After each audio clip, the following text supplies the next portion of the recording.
Bien, decíamos entonces que si nos fijamos acá, el grano o la partícula que forma parte del suelo de arcilla es muy pequeño en comparación al limo, que es un poquito más grande, ¿cierto? Que tiene una buena retención de agua, de aire, y que la arena, que es muy grande, que decíamos que si la partícula ya era muy grande, dejaba fluir el agua, dejaba fluir el aire, pero no permitía, ¿cierto?, que pudiera cultivarse en él.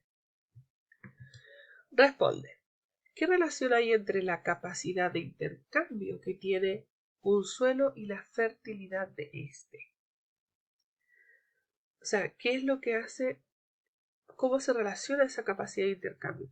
Recordemos que la capacidad de intercambio está relacionada con el, el permitir que fluya, ¿cierto? Que se incorpore el aire, que se incorpore el agua al interior, ¿cierto?, de estos espacios entre las partículas que forman el suelo. ¿Cómo esto se relaciona con la fertilidad de este? Recordemos que un suelo fértil quiere decir que proporciona la buena disponibilidad de agua suficiente para las plantas, una buena disponibilidad de aire, que proporciona también las sales minerales necesarias para la planta. ¿Se entiende? Entonces, cuando hablamos de fertilidad del suelo, estamos refiriéndonos a que proporciona todas las necesidades que requiere o que tiene todos los requerimientos de una planta, para que la planta pueda mantenerse saludable, ¿cierto?, en ese suelo. Entonces, ¿cómo estaría eso relacionado con esa capacidad de intercambio? Le decíamos que eso era específicamente a nivel de cómo se incorpora el agua y el aire, ¿cierto?, entre los poros. ¿Qué relación se puede establecer entre la porosidad del suelo y la disponibilidad del agua? ¿Ya? Les había dicho que si la porosidad era muy grande, íbamos a tener, la porosidad tiene que ver con este tema de que si la partícula es muy pequeña, el espacio que va a haber entre las partículas también va a ser pequeño, por lo tanto va a tener poca retención de agua o poca permeabilidad, más bien dicho, va a tener poca oxigenación, también no va a haber mucha capacidad de poder permitir que ingrese el aire para oxigenar un poco las raíces de las plantas. En cambio, si la partícula es más bien de un tamaño intermedio, favorable, también el espacio o los poros entre esas partículas va a tener la suficiente capacidad para poder permitir que ingrese el agua, que se absorba el agua y que se oxigene también las raíces y que mantenga, ¿cierto?, pueda permitir el intercambio entre la planta y los componentes del suelo. ¿Ya? ¿De qué manera el pH del suelo se puede ver alterado? Con el fenómeno de la lluvia ácida. ¿Y cómo influye lo anterior en los cultivos del suelo? En una de las clases anteriores explicaba, cuando vimos la hidrósfera, les explicaba a ustedes que la lluvia ácida consistía, ¿cierto?, en que muchos gases contaminantes iban a estar acidificando el aire en sí, y que cuando ocurrían fenómenos climáticos de precipitaciones, de lluvia, esta iba a caer, ¿cierto?, mezclado, iba a hacer que decantaran todos estos gases junto con esta lluvia, pero al caer al suelo, todos estos gases que eran mucho más ácidos van a acidificar el suelo. Como caen con la precipitación, caen con el agua de la lluvia, caen al suelo, es absorbida por el suelo y provoca una acidificación del suelo. Y nosotros decíamos que el pH permitido para los suelos, para que se pueda mantener una planta saludable, era de pH 6 a pH 7. Entonces, si yo tengo una acidificación del suelo, voy a tener un pH inferior a 6. Si tengo un pH inferior a 6, entonces no puedo cultivar porque es demasiado ácido ese suelo. Las plantas se mueren, las plantas se secan. ¿Ya? ¿Cómo influye lo anterior, ¿cierto?, en los cultivos? Bueno, les decía, pues si tengo un pH muy ácido del suelo producto de la acidificación por lluvias ácidas, voy a tener, ¿cierto?, que los cultivos no van a sobrevivir. ¿ya? Tendríamos acá. Ya, la otra propiedad son propiedades físicas que tienen que ver con la textura, ¿ya? La textura en sí de suelos como la arena, el limo, la arcilla, ¿cierto? Vamos a tener acá una textura gruesa, media o fina, ¿cierto? Donde decíamos que la arcilla tiene una textura muy fina. ¿Ya? Un suelo limoso va a ser intermedio y era muy favorable para el cultivo. En cambio, un suelo arenoso ya nos estamos pasando un poco, ¿cierto? Porque no tiene mucha retención del líquido. Fluye demasiado el agua. Propiedades biológicas se refiere a la cantidad de materia orgánica que va a estar presente en el suelo. O sea, va a ser más fértil, va a permitir mayor fertilidad en la tierra, ¿cierto? Si tenemos materia orgánica, porque esta materia orgánica en algún momento, producto de la descomposición, ¿cierto? Va a formar el humus y el humus es sumamente importante para el cultivo de las plantas en sí, de los vegetales, ya que es la fuente principal, como menciono acá, de nutrientes para las plantas, ¿no? Acá tenemos una pequeña actividad de asociación y se asocia cada descripción anotando el número correspondiente a cada recuadro. Tenemos acá un recuadro, el segundo, tercero y el cuarto. Esto es respecto de la formación del suelo. Fíjense bien que acá tenemos una formación del suelo progresiva. Y acá me van destacando con algunas letras los horizontes. Entonces, en base a las descripciones que están acá, la primera, la segunda, la tercera y la cuarta, voy a colocar el número que le corresponde en este recuadro para identificar a qué descripción corresponde a qué imagen.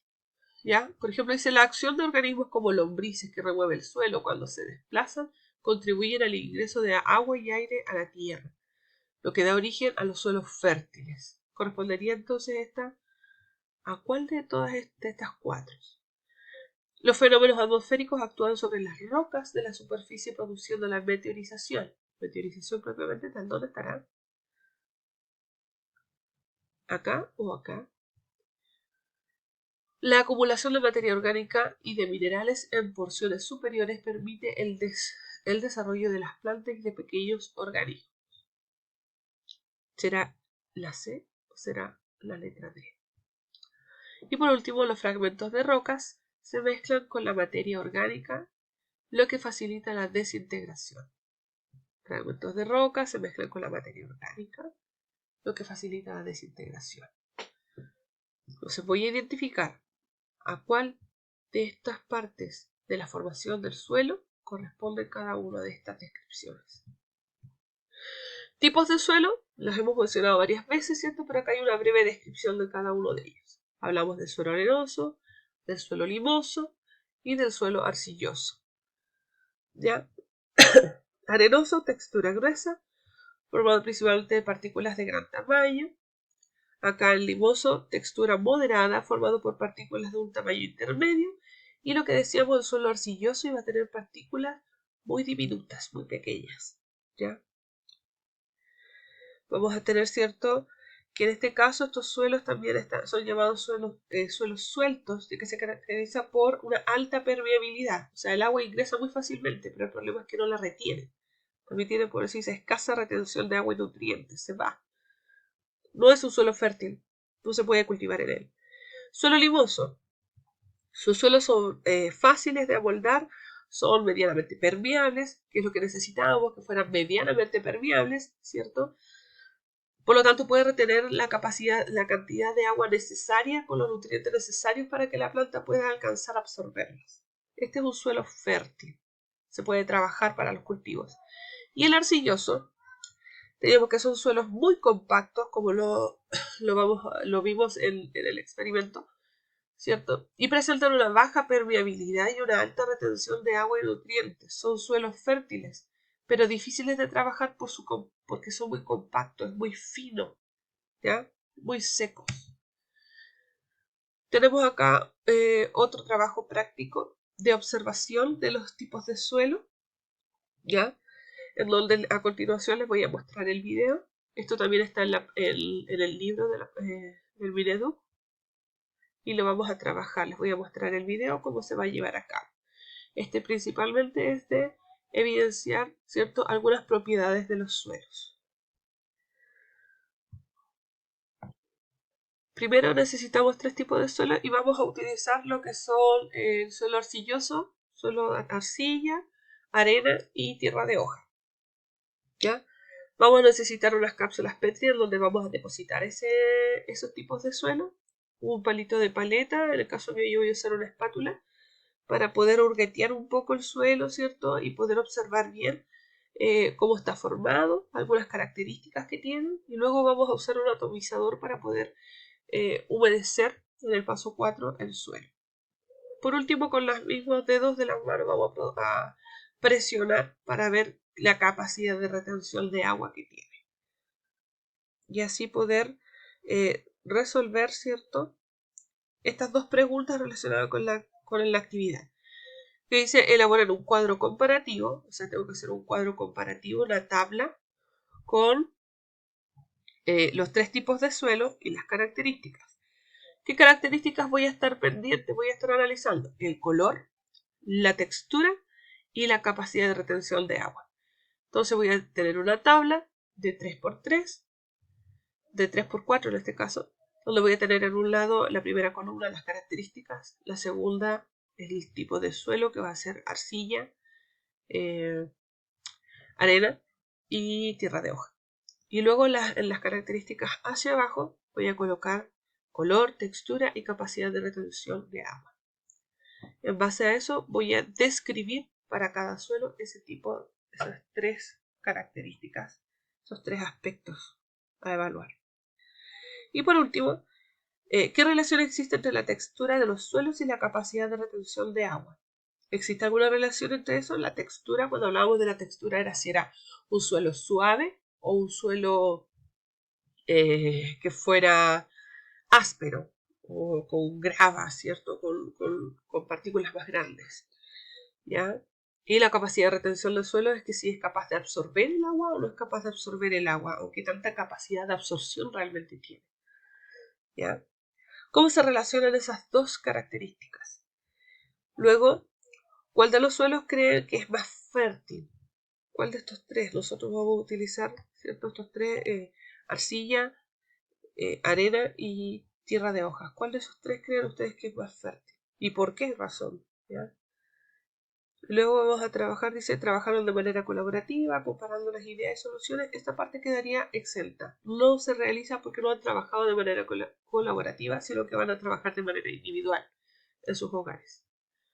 ¿Ok, chiquillos?